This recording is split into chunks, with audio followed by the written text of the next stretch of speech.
This new indie game just embarrassed the entire AAA gaming industry. Two games just launched this past Friday. One of them was a massive AAA project backed by Sony and developed by Bungie, the developers who made Halo and Destiny, and was funded with hundreds of millions of dollars. In the extraction category, that has been exploding lately. The other game that launched, a roguelike card game that is a sequel developed by a small indie team. And somehow the indie game has almost 6 times the amount of players on Steam. So Slay the Spire 2 just dropped this past Friday. It was a sequel to the first. It is an indie card game that is a roguelike. And over the weekend, it hit a peak of almost 575,000 players. Just to put that in perspective, that is insane. Marathon has not hit 100,000 players yet on Steam. And this is just another example of AAA studios not being able to solve the most important question when making a game. What do the players actually want? Not what spreadsheets, investors, and content creators want, but the actual players who will be playing your game. And meanwhile, now we have more evidence that any developers have figured out this secret. So today I want to go over this, and I want to talk about how Marathon really, even though it has, a sixth of the players, it's still off to a solid start. And Slay the Spire 2 should be something AAA studios take notes from going forward. Except you, Capcom. You guys just keep cooking with whatever you got over there. So Slay the Spire 2 just launched this past Friday, and its peak is at 574,000 players. This is recorded at almost 5 p.m. on a Monday, so the player base obviously isn't going to be huge. That is insane to hit that peak on a Sunday when your game launches on a Friday. It's not just an instant pump of players. This game is growing, which is something even the developers themselves never thought would be a possibility when launching on the same day. This game combined the roguelike features of doing runs over and over again with deck building, and that's kind of what hooked people in. They combined two completely different genres together. It was developed by the indie studio Megacrit in a very small team and a very modest budget compared to Bungie and Sony. Meanwhile, Marathon, developed by Bungie and published by Sony, dropped on all consoles this past weekend as well on Friday. It hit a peak of 88,000 players so far. It hasn't peaked above that yet. It hasn't hit 100K yet. The game finally launched after being delayed after entering in betas last year and public playtests, which were received with mixed reviews.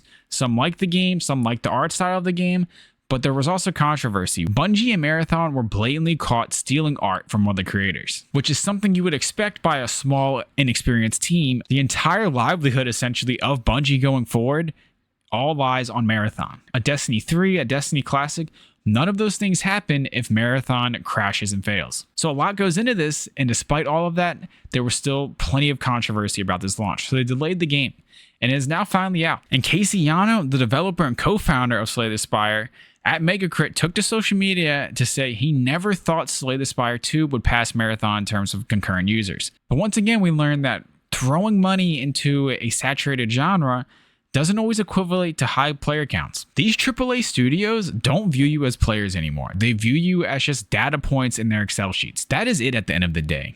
And if you are not making them enough money, they're going to get rid of the studio and shut the game down. We just saw this recently with Highguard. Tencent was the secret investor of Highguard, a multiplayer game that just launched earlier this year. I'm sure all of you have heard about it at this point.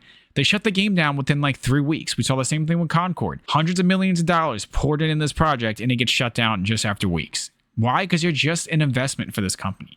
They want to throw a certain amount of money towards you in hopes that you play the game, and they're hoping to profit off of you. That's all you are to them. And these Excel sheets that have player metrics, how to keep you engaged with match banking and loot crates and all those sorts of things, they're just trying to figure out how to keep your attention so you keep buying their products. And in theory, this should work, right? Endless money, endless data to make a game that players like. But ironically, it often leads to the opposite of this, as we've seen time and time again. These game studios are filled with people that love games, but the people at the very, very top seldom are gamers themselves, and they're just out of touch and they don't know what the players truly want in their respective series. Slay the Spire 2 is just a bigger version of the last game. They didn't try reinventing the entire wheel with the sequel here. There wasn't a massive overhaul. They just wanted to do more of what already worked and expand upon that. The game stayed mostly the same. They added a couple new characters, and there's more incentive now to play with special events in the game, just giving you more reasons to get on.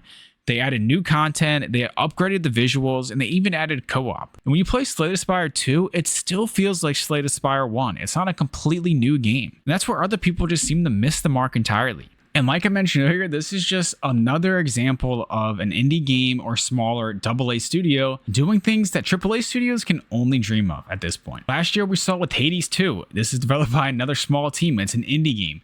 This was a Game of the Year runner-up alongside KCD 2. This was, again, a way smaller studio at Warhorse who made one of the best RPGs of all time. Expedition 33, another small studio that was just a group of old Ubisoft employees throwing together games. They were still making Reddit posts looking for people to compose the game, write the game, and design it for them. That's what they were building their studio that ultimately made one of the most successful games of all time. Eugenics, this is another game that launched earlier this year that completely dominated the Steam charts. None of these games were built with endless budgets and endless backings by huge companies just throwing money trying to find magic in a bottle. They were built with something that these AAA studios have just lost along the way. Not all of them. We still get incredible games from AAA studios. Capcom has been dominating this year as far as AAA games are concerned. Resident Evil Requiem is one of the highest rated games of all time currently. Monster Hunter Stories 3 has also been reviewed very highly leading up to its launch later this week. They also have Pragmata dropping next month. So if their track record is proving anything, they still understand what players want. And unfortunately, these AAA developers don't get this, and they're still blaming you. They still think that games are set out to die before they even launch, that you're the reason that their games are failing, not themselves. They blame the negative discourse, the culture in gaming, internet memes on their failure to understand what players want.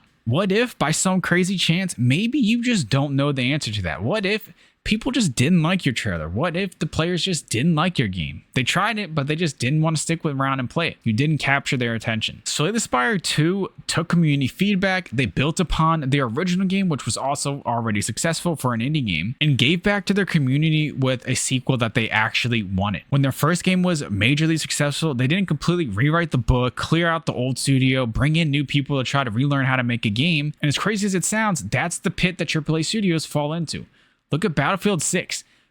Was one of the most successful multiplayer launches we have seen in some time. They just laid off a huge amount of their studio just recently after a record-breaking launch. This is a game that peaked at almost 750,000 players.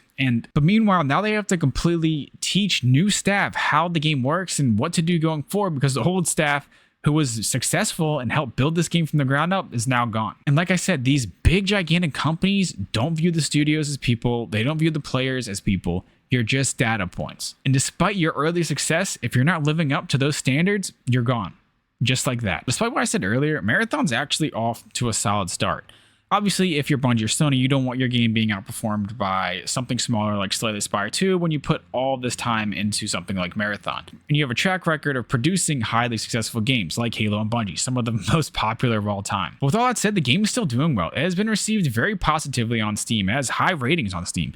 And this number doesn't tell the entire story of how successful Marathon is.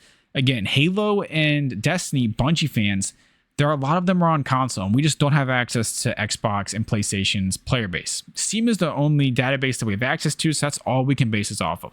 This video is less about what Marathon has done right and wrong, and just more about the success of Slay the Spire and Mega Crit. This lightning in a bottle doesn't come from money and these gigantic data sheets and player engagement.